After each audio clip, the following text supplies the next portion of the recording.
Do you know the story of Matilda, the doll that whispers through the wooden floor at midnight? The legend began in an old Victorian mansion in Norfolk, where every plank seemed to groan with secrets. Locals say that if you pressed your ear against the floorboards, you could hear a child's sobs echoing beneath.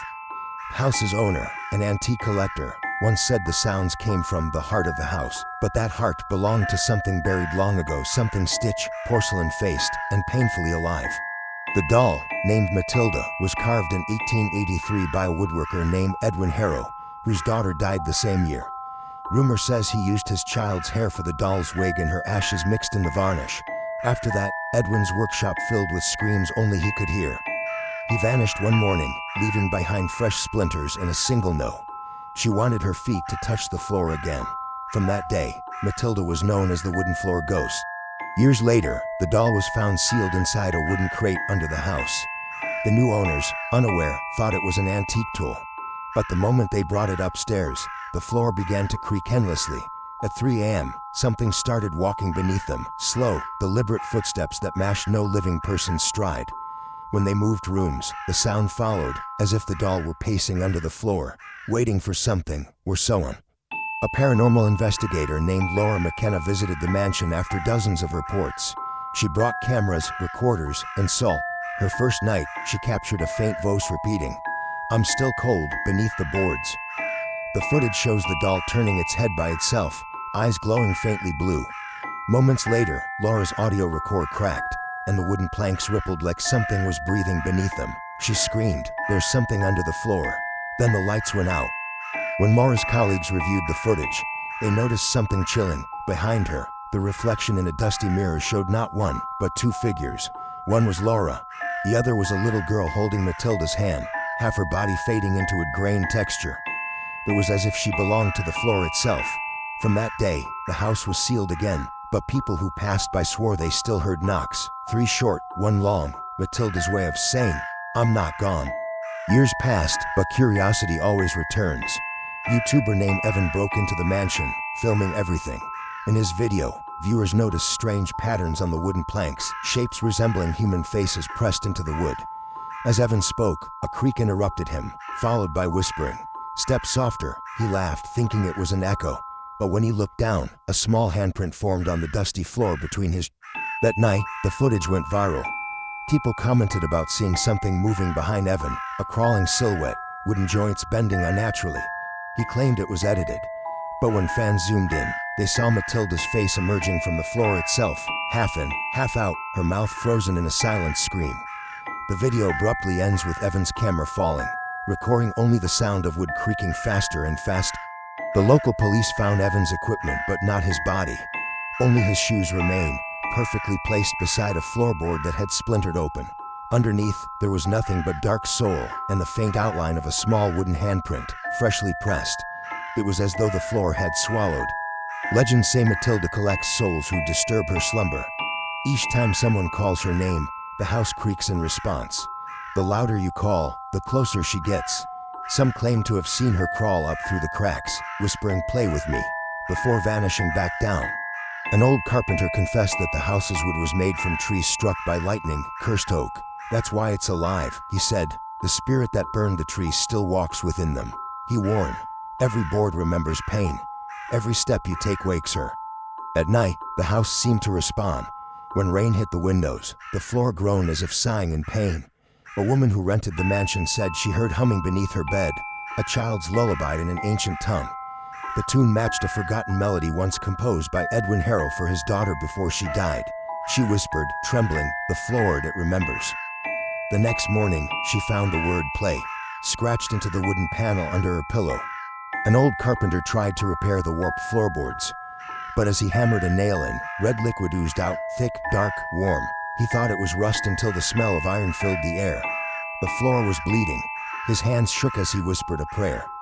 The hammer slipped, the wood splintered, and a faint voice hissed, "Don't hurt her." The carpenter ran, leaving behind his tools, all rusted overnight. A group of ghost hunters visited next. As they walked across the floor, every step whispered back, "Step, step, stay." One of them dropped his flashlight, and in the beam, they saw tiny footprints forming across the dust, moving toward them. Then the whisper became a chorus, dozens of voices crying beneath the planks, calling for help. When the team replayed their thermal footage, one figure appeared, a child's shape but wooden. Her eyes were hollow circles, her mouth cracked. The shape hovered for a moment, then melted into the floor. In slowed playback, her voice could be heard saying, "Where's Father?" That was the last video they ever uploaded. Neighbors began reporting screams coming from the house every Friday at midnight. They said the sound traveled through the ground. If you pressed your hand to the earth, you could feel it shaking, like something clawing from beneath. When police entered to investigate, the entire floor buckled once, as though breathing, then went still. A historian uncovered Edwin's diary. The final page read, "She won't stay still, her laughter echoes under my feet. I gave her the floor because she missed playing on it." Beneath that, a smeared fingerprint, then a line, "Now she wants company." Two teenagers broke in, love streaming themselves tapping the floor. They joked, "Knock if you're real, Matilda." The floor responded, one slow knock, then another. When they laughed, the knocking turned violent. Their live stream cut out mid-scream, showing only the doll's face on screen for 5 minutes before the video vanished. A photographer visited to capture ghost aesthetics. Every shot came out with the same defect, an extra shadow behind her, shaped like a child holding a doll. The shadow wasn't there in real life.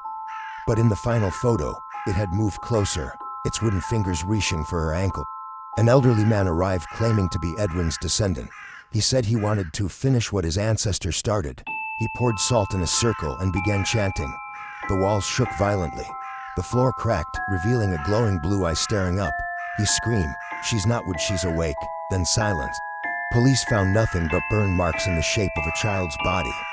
The boards around it glowed faintly with that same blue hue. Scientists said it was a chemical reaction. Locals said it was Matilda looking back. A visitor recorded faint children's laughter in one empty room. But when analyzed, the laughter contained hidden words. When slowed down, the voice whispered, "You stepped on her." An old tape left by Laura McKenna surfaced. Her voice trembled, "I can hear scratching inside the walls." Then another voice whispered back, "It's not the walls, it's under you." A loud creak followed, then the tape ended. Visitors noticed the floor began to mimic footsteps. If you stopped walking, the floor kept moving, like an echo that refused to die. A girl dared her friend to say Matilda 3 times before a mirror. The reflection changed, showing the doll standing behind her. The glass cracked, and when she turned around, nothing was there. But the reflection still smiled. A man dreamt of building a child's coffin out of living wood. He woke with sawdust in his hands and the sound of humming from under his bed. Tourists filmed a vlog at the abandoned mansion. In the background, the wallpaper moved like breathing skin. When they slowed the video, a child's face could be seen pushing out from inside the wall. A priest blessed the home. The cross in his hand cracked in two. He whispered, "This is not a spirit. It's a memory that refuses to die." Late one night, a neighbor recorded soft singing drifting from the house. When translated from Old English, the lyrics said, "Father, where did you go? My feet are cold in the wood below." A boy dared to play hide and seek inside. His parents found only his shoes, perfectly aligned beside the doll. The floor beneath them was newly sealed, the boards polished, as if fed.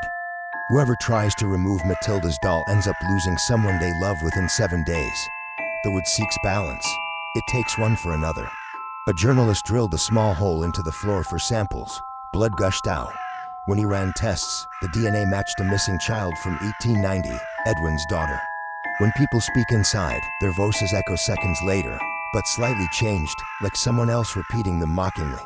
The doll began smiling in photos. No one ever carved that smile. It grew over time, liquid warping with humidity. Only this was alive. Behind a sealed wall, workers found a hidden nursery, toys arranged in a circle, and a note reading, "She plays every night at exactly 3 a.m., every floorboard in the house creaked once, in rhythm, as if applauding something unseen. A man cleaning the floor felt a splinter cut his palm. The wood split open slightly, revealing a tiny wooden hand pushing out. He fainted before it fully emerged. A renovation company removed the floorboards for good.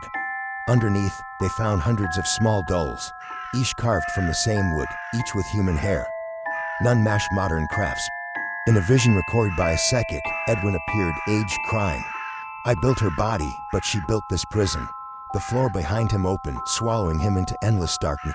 One stormy night, the entire mansion caved in. Locals claim they heard a final whisper beneath the rubble. Now everyone can walk with me. The ground beneath still creaks when stepped upon. And now, they say, every wooden floor in the world carries a bit of her curse.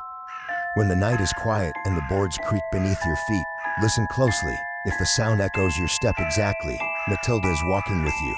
Would you dare to step again, or share her story before she finds you first?